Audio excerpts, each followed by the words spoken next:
So I hear you when you say that you have a similar message for all of these countries that are offering to mediate. And that makes sense.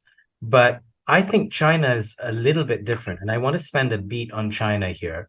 Xi Jinping obviously met President Putin right before the invasion. They've talked about a friendship with no limits.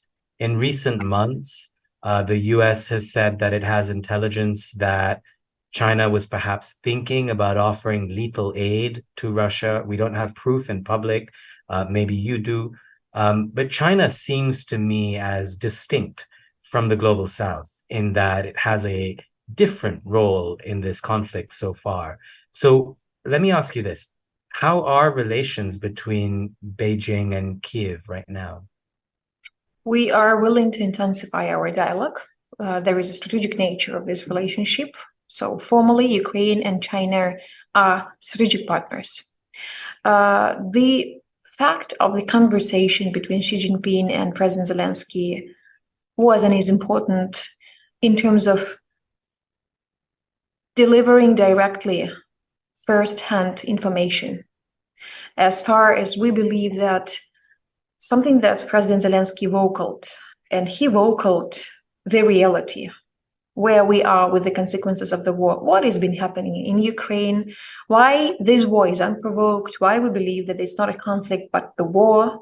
This has been said by President Zelensky, and it was important to deliver first-hand information, as well as I'm sure has been delivered to the special envoy Li Hui, who is, again, as I said, in Kiev currently.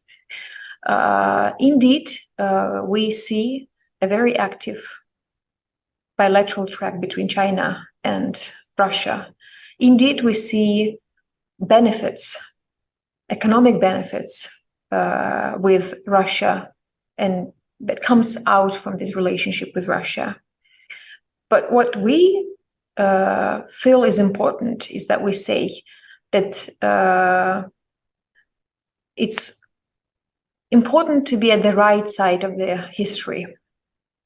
And the right side of the history is not us, dividing countries into bad and good ones.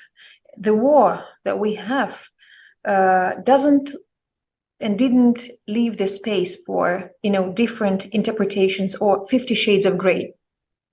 It's black and white now.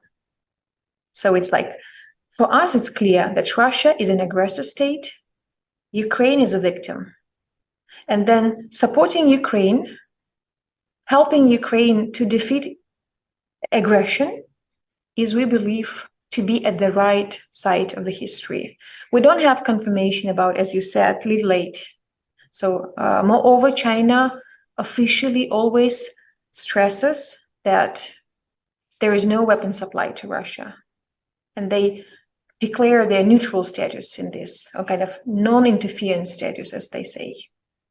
So we believe that China will keep on performing this position. And then we believe that in terms of any brokership and peace brokership that might be performed, there will be a clear understanding that will be synchronized with the stand of Ukraine, that there might be different peace plans, but the one that comes from Ukraine is the peace formula of President Zelensky. And this is the way how we think the peace might be performed. Otherwise, it will be only a prolongation or a freezing of the current situation and status quo, and then giving more time for, unfortunately, aggressive regime that is today in Moscow to prepare for another stage of the war.